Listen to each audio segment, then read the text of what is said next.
Alright, so let's go ahead and get started with today's assignment. We're doing a foot soak while we're doing our journals. So if you do not have a silver bowl at home, you can use a bin. I know it's kind of out of range of camera, but this is just a plastic bin. And I have a trash bag that I put over it. And this is what I'm going to work with. Sometimes you just have to work with what you have, and that is okay. So for those of you at school, you have your silver bin with your liner. Always making sure to put the liner in use, okay? So you're going to go ahead and fill up your container with water. Make sure it's nice and warm water. Remembering that you want to start off with a decent amount of warm water. As the room is cold, the water will begin to cool down.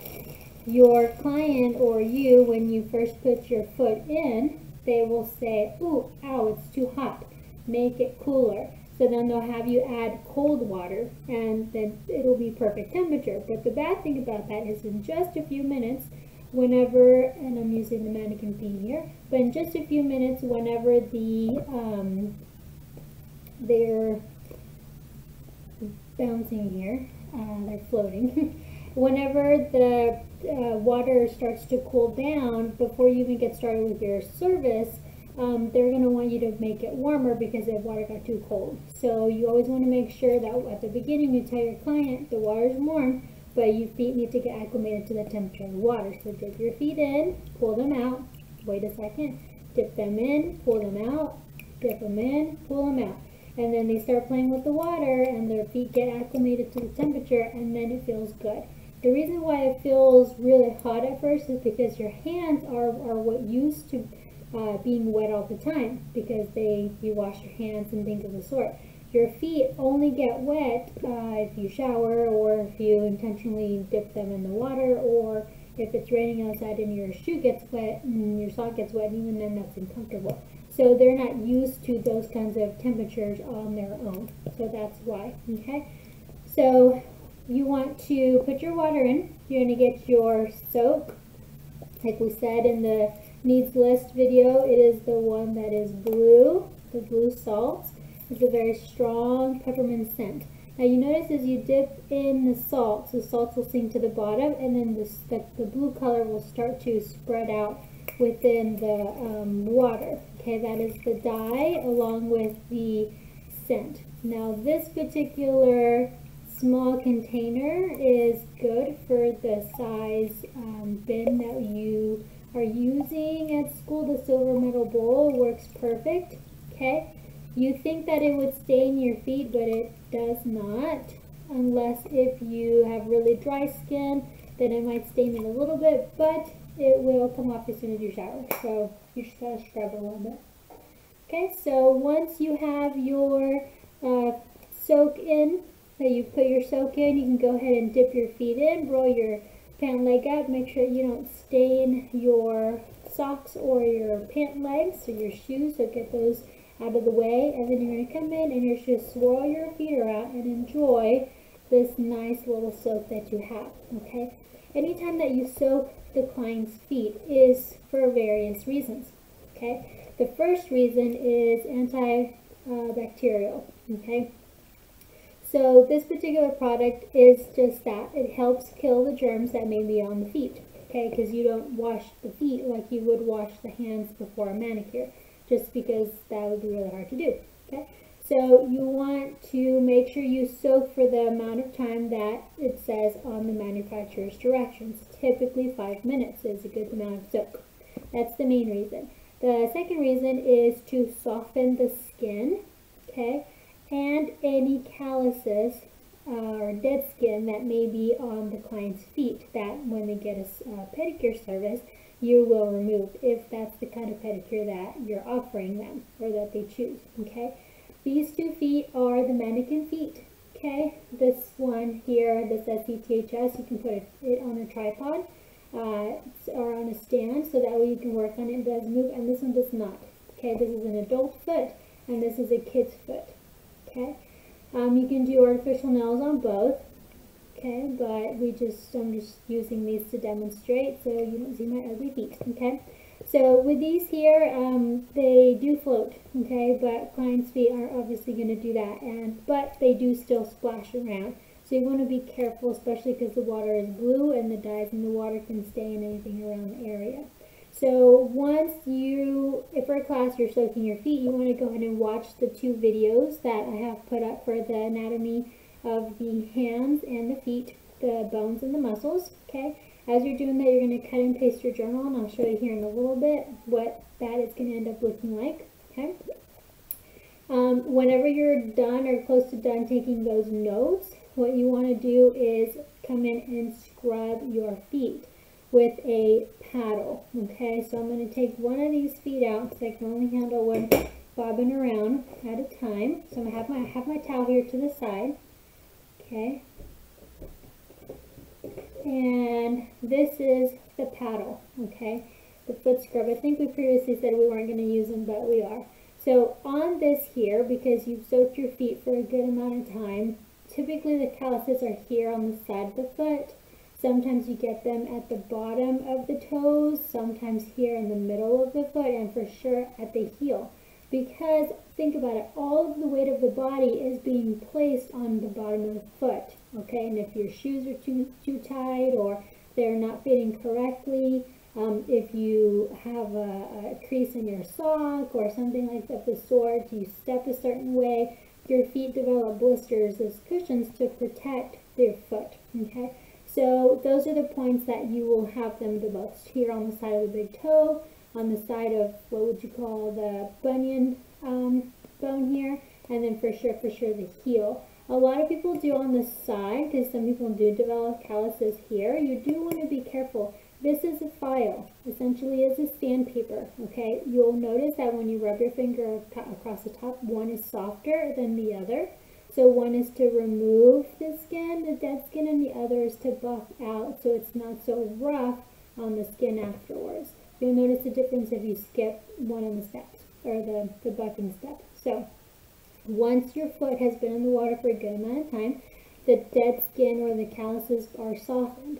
You can help this process with a callus softener or callus remover product, but we're not using those today.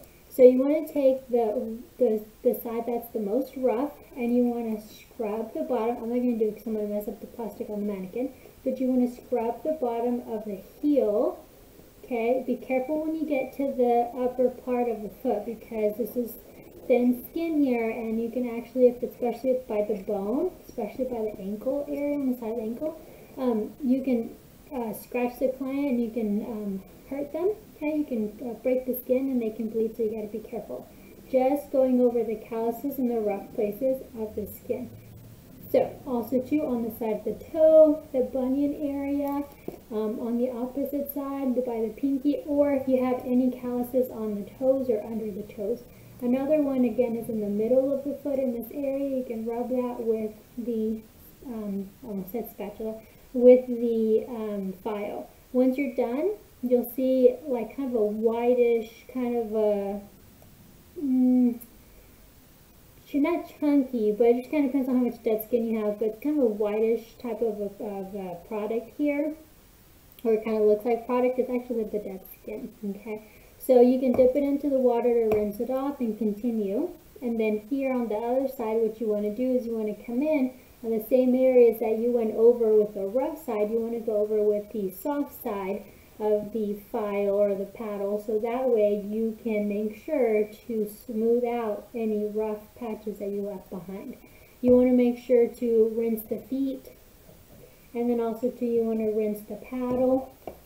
Now the paddle can be washed. You take a manicure brush, you scrub it, soap, hot water and soap, and then of course you want to sanitize it and disinfect it with your barbicide solution, okay?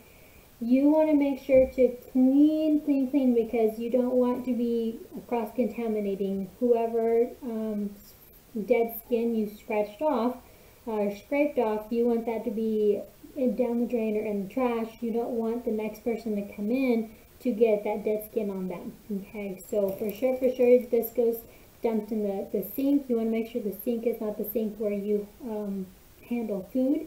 So that's just not sanitary, and then always make sure to wipe down, spray, disinfect the sink as well. Okay, so whenever you're dumping this, especially if using a trash bag that you went over, hold the trash bag so it doesn't get out of control for you. And then you want to go ahead and take the bin, dump it. Let me move this to the side really quick. You want to take the bin, you want to dump it, and then you want to still sanitize your bin. You want to make sure that you're sanitizing your paddle, laying it out to dry as well, because you want to make sure that if it is something that is reusable, it is sanitary. So then I'm going to come and make sure to dry my feet.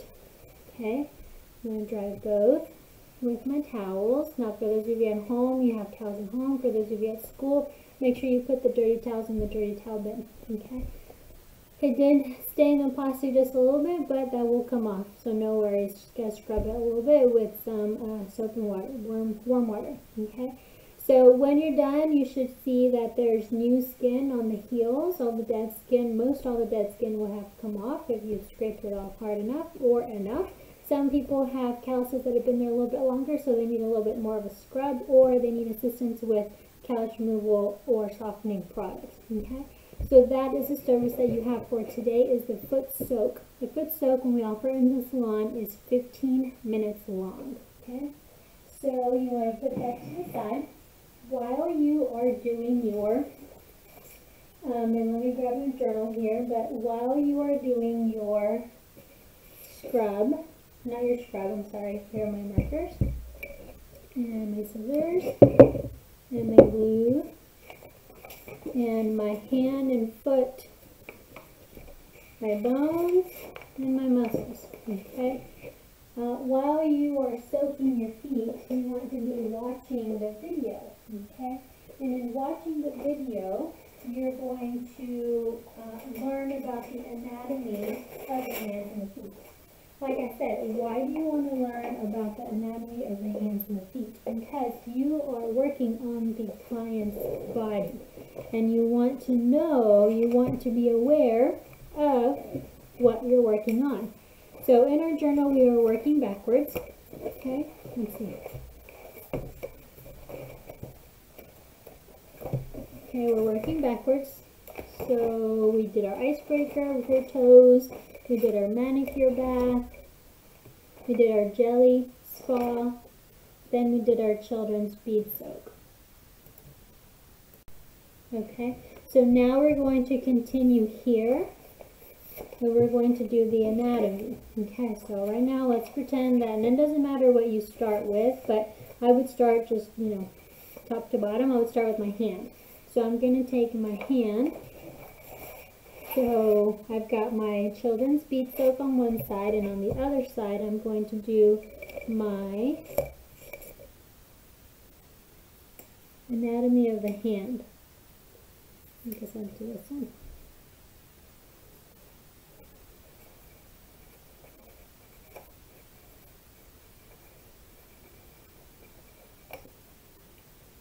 Okay, so then I'm going to come in and I'm going to cut. Now this is the left hand. In the video it's going to show you the right hand, but that's okay.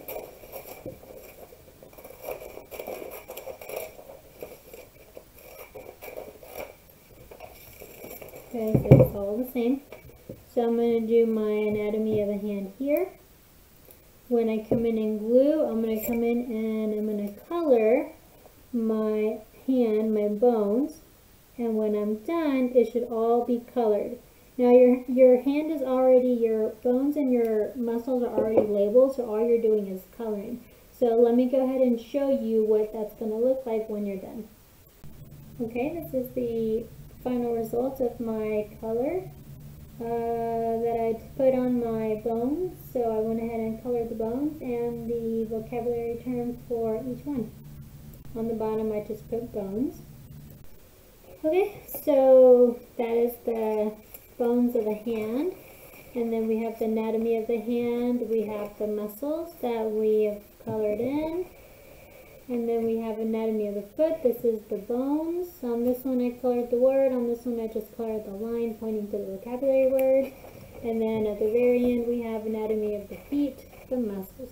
Okay, So those are the 4 pages that you would have been doing as you're watching the video and soaking your feet. After you finish this, then you can scrub your feet since they need to sit for a little bit so that dead skin can soften up. Please make sure you wash all of your items with soap and water. Make sure you clean, properly sanitize using the barbicide disinfectant solution that is by the sink. Make sure you wash your hands and sanitize afterwards whenever you're done. And that is all that I have for you today. Thank you for watching.